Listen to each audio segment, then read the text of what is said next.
വിശദാംശങ്ങളുമായി ദിലീപ് ദേവസ്യമുണ്ട്. ദിലീപ്, ഇപ്പോൾ കുടുംബം ഈ തെരഞ്ഞെടുപ്പ് ഘട്ടത്തിൽ പോലും ഈ വാർത്തയുമായി അല്ലെങ്കിൽ നവീൻ ബാബുവിന്റെ മരണവുമായി ബന്ധപ്പെട്ട് സർക്കാരിനെ ബുദ്ധിമുട്ടിക്കാൻ തീരുന്നില്ല. പോലീസ് അന്വേഷണം വേണ്ട എന്നൊരു ആവശ്യം ഒരു ഘട്ടത്തിലും അവർ പറഞ്ഞിരുന്നില്ല. അവർ പ്രതീക്ഷയോടെ കാത്തിരിക്കുകയായിരുന്നു. പക്ഷേ ഇപ്പോൾ ആ പ്രതീക്ഷ നശിച്ചിരിക്കുന്നു എന്നതിനാൽ ഹൈക്കോടതിയെ നേരിട്ട് സമീപിക്കുന്നു എന്നതിൽ തന്നെ സർക്കാരിനോടുള്ള വിശ്വാസം പൂർണ്ണമായി ഇല്ലാതായി എന്ന് വ്യക്തമാണ്. എന്നാണ് ഇപ്പോൾ കുടുംബം പറയുന്നത്. ദിലീപ്,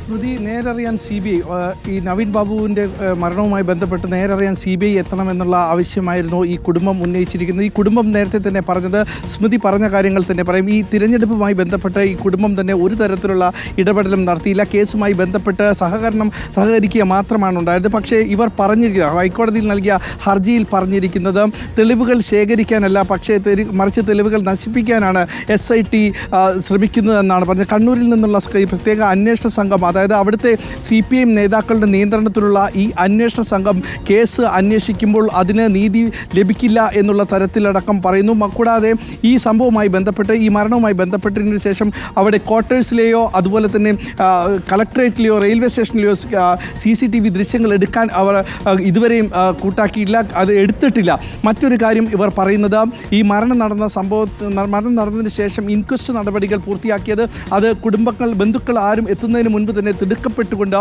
ഈ ഇൻക്വസ്റ്റ് നടപടികൾ പൂർത്തിയാക്കി പോസ്റ്റ്മോർട്ടം ചെയ്യുന്നു. സാധാരണഗതിയിൽ ബന്ധുക്കളോ അല്ലെങ്കിൽ അടുത്ത ബന്ധുക്കൾ ആരെങ്കിലും എത്തിയതിനു ശേഷം മാത്രമാണ് ഇൻക്വസ്റ്റ് നടപടികൾ പൂർത്തിയാക്കുക. അതൊന്നുമില്ലാതെ അവിടെ ഒരു ചട്ടലംഘനം നടന്നിട്ടുണ്ട്. അതെങ്ങനെ സംഭവിച്ചു?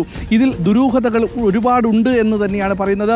ഈ PP ദിവ്യ, ജില്ലാ പഞ്ചായത്ത് പ്രസിഡന്റ് ആയിരുന്ന PP ദിവ്യയുടെയും പ്രശാന്തിൻ്റെയും കോൾ ഹിസ്റ്ററികൾ പരിശോധിക്കേണ്ടതുണ്ട്.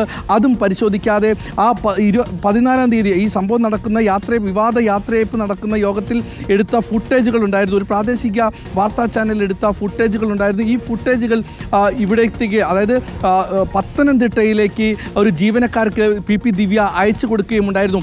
അതും പരിശോധിച്ചിട്ടില്ല. ഇത്തരം പരിശോധനകൾ നടക്കണമെങ്കിൽ അത് കേന്ദ്ര ഏജൻസി വരണം, CBI വരേണ്ടതുണ്ട്. കേരള പോലീസ് ഈ കേസ് അന്വേഷിക്കുകയാണെങ്കിൽ തീർച്ചയായിട്ടും ഇത് അനുകൂലമായിട്ട് വരികയുള്ളൂ. പക്ഷേ ഇതിൽ മറ്റൊരു കാര്യം പറയേണ്ടത്, ഈ സംഭവം നടന്നതിന് ശേഷം പാർട്ടി രണ്ട് തട്ടിൽ നിൽക്കുകയുണ്ടായത്.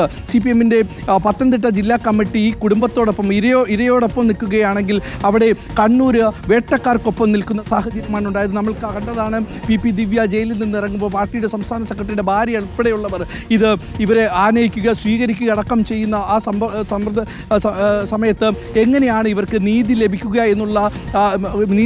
എന്നുള്ള ഒരു ചോദ്യം, സാമാന്യമായുള്ള ഒരു ചോദ്യം ഇവർക്കുണ്ട്. അതുകൊണ്ട് തന്നെയാണ് ഇവർ കോടതിയെ സമീപിച്ചിരിക്കുന്നത്. കോടതി ഇന്ന് പല ചോദ്യങ്ങളാണ് ഉന്നയിച്ചിരിക്കുന്നത്. അതിനുള്ള മറുപടി പോലീസിൽ നിന്നും സർക്കാരിൽ നിന്നും CBI യിൽ നിന്നും വരെ കോടതി ആവശ്യപ്പെട്ടിരിക്കുന്നു.